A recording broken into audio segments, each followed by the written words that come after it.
Welcome to பெரியம்மா சமையல். வாங்க இன்றைக்கி நம்ம வந்து பாதாம் ஐஸ்கிரீம் செய்ய போகிறோம். பாதாம் இதை வச்சு அதுக்காக நம்ம 1/2 லிட்டர் பால் வந்து ஃபுல் க்ரீம் பால் எடுத்துருக்கோம். இப்போ வந்து அதை அடுப்பில் ஊற்றி அடுப்பை பற்ற வச்சுக்கலாம். இது பாதாம்லேயே செய்வோம்.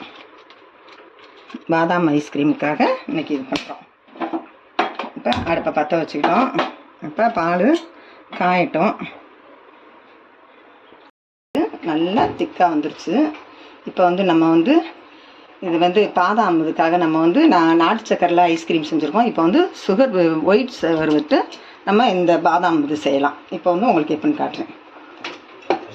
இப்போ பால் நல்லா காஞ்சி வந்துருச்சு. இப்போ நம்ம வந்து இது சேர்த்துக்கலாம், சர்க்கரை சேர்த்துக்கலாம்.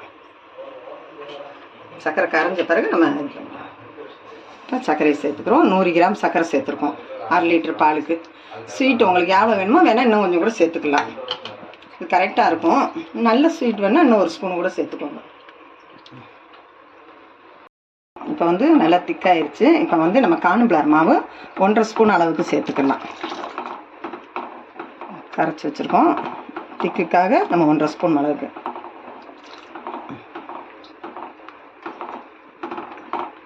இது பாதாம் பாலுக்கு தான். பாதாம் பவுடர் சேர்த்துக்கலாம்.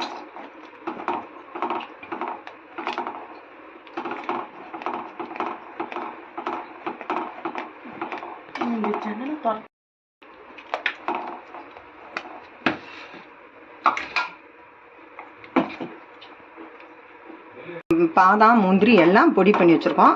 பாதாம் பவுடர் சேர்த்து வச்சுருக்கோம். இப்போ அதை சேர்த்து மிக்ஸ் பண்ணிக்கலாம். நல்லா பாதாம் ஐஸ்கிரீம் ரெடி ஆயிடுச்சு. இப்போ நம்ம ஸ்டவ் ஆஃப் பண்ணிக்கலாம். நல்லா அங்கே பார்த்தீங்கன்னா இந்த அளவுக்கு வந்துருச்சு. இப்போ நம்ம ஆற வச்சு டப்பாவில் ஊற்றி ஃப்ரிட்ஜில் வச்சுக்கலாம். இப்போ ஆஃப் பண்ணிடுவோம்.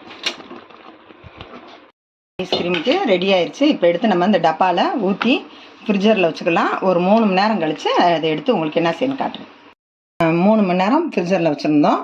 இது வந்து பாதாம் ஐஸ்கிரீமு. இப்போ வந்து மிக்ஸியில் அடித்து 8 மணி நேரம் உள்ளே எடுத்து வச்சு நல்லா கெட்டியாக வந்துருச்சு. இப்போ அடிச்சுக்கலாம்.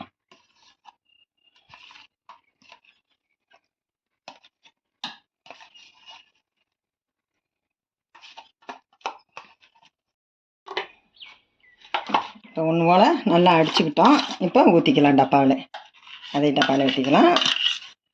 இது வந்து நல்லா காற்று போகாமல் இருக்கும் இந்த டப்பா. அதனால் இதை எடுத்து வச்சுருக்கேன் நான். இப்போ அதை மூடி ஃப்ரிட்ஜரில் ஒரு 8 மணி நேரம் நம்ம வச்சு கொடுத்துக்கலாம். நம்ம ஐஸ்கிரீம் வந்து 8 மணி நேரம் வச்சு எல்லாம் கரெக்டாக வந்திருக்கும். பாப்பா திறந்து பார்த்துக்குருவோம். சூப்பராக வந்துருச்சு.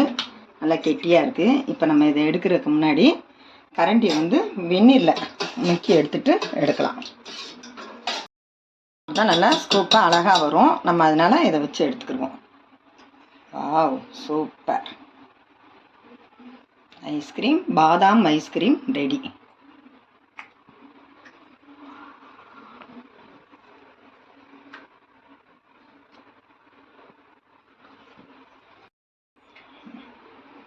இதே மாதிரி நீங்களும் வீட்டில் ட்ரை பண்ணி பாருங்கள். இந்த வீடியோவுக்கு ஒரு லைக் போட்டுருங்க. பெரியம்மா சமையலுக்கு ஒரு சப்ஸ்கிரைப் பண்ணிடுங்க.